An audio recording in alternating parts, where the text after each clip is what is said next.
प्रदेश के हरदोई जिले के शाहाबाद क्षेत्र से एक ऐसी दुखद और दिल को झंझोर देने वाली घटना सामने आई है जिसने न केवल एक परिवार को बर्बाद कर दिया बल्कि पूरे इलाके को स्तब्ध कर दिया।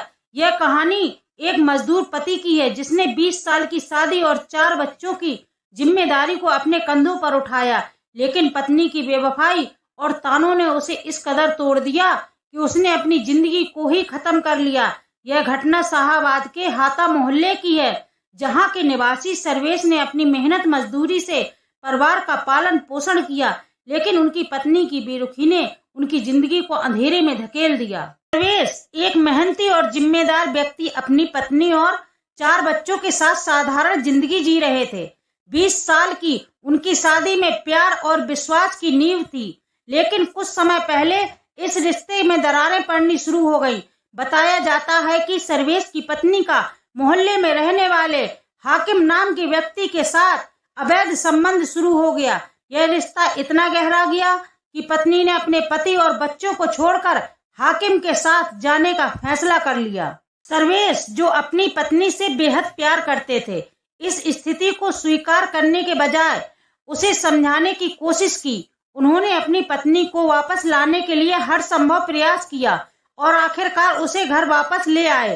सर्वेश ने पत्नी को समझाया कि वह हाकिम से कोई संपर्क न रखे और अपने परिवार के लिए जिम्मेदारी निभाए, लेकिन पत्नी का मन कहीं और ही था।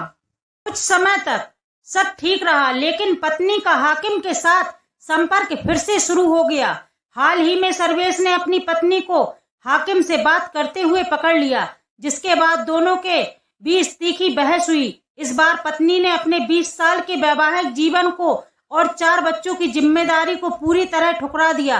बुधवार को वह दोबारा हाकिम के साथ चली गई। जब सर्वेश ने फोन पर पत्नी से पूछा कि वह क्यों गई, तो पत्नी ने जवाब दिया, हाँ मैं चली गई, अब तुम रहो या नहीं मुझे कोई फर्क नहीं पड़ता। पत्नी के ये कटु शब्द सर्वेश के लिए असहनीय साबित हुए। इन तानों ने उनके दिल और दिमाग को पूरी तरह तोड़ दिया। गहरे अवसाद और निराशा में डूबे सर्वेश ने एक ऐसा खौफनाक कदम उठाया जिसने सभी को हिलाकर रख दिया। उन्होंने खुद को नुकसान पहुंचाया, जिसके बाद उनकी हालत गंभीर हो गई। सर्वेश की बेटी और स्थानीय लोगों ने उन्हें तुरंत शाहाबाद के सामुदायिक स्वास्थ्य केंद्र CHC पहुंचाया, जहां प्राथमिक उपचार के बाद उन्हें जिला अस्पताल रेफर कर दिया गया, लेकिन इलाज के दौरान उनकी सांसें थम गईं।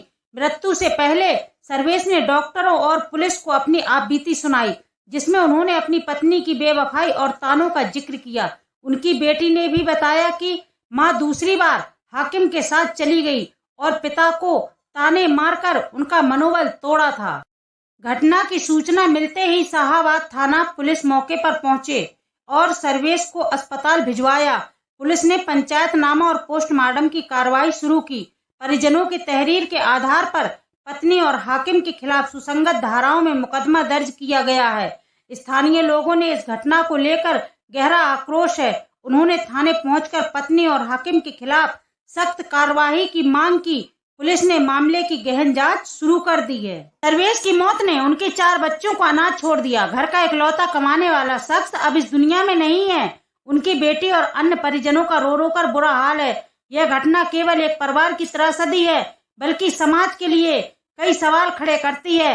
आखिर क्या वजह थी कि एक पत्नी ने अपने पति और बच्चों को इस तरह छोड़ दिया? क्या प्यार और विश्वास की कमी ने इस परिवार को बर्बाद कर दिया, या फिर सामाजिक दबाव और नैतिकता की अनदेखी ने इस त्रासदी को जन्म दिया? यह घटना हमें सोचने पर मजबूर करती है कि रिश्तों में विश्वास और संवाद कितना जरूरी है। सर्वेश की कहानी सिर्फ एक खबर नहीं, बल्कि एक सबक है जो हमें अपने रिश्तों को संभालने और एक दूसरे को सम्मान करने की सीख देती है। इस खबर पर आपकी क्या राय है, हमें कमेंट पर जरूर बताएं।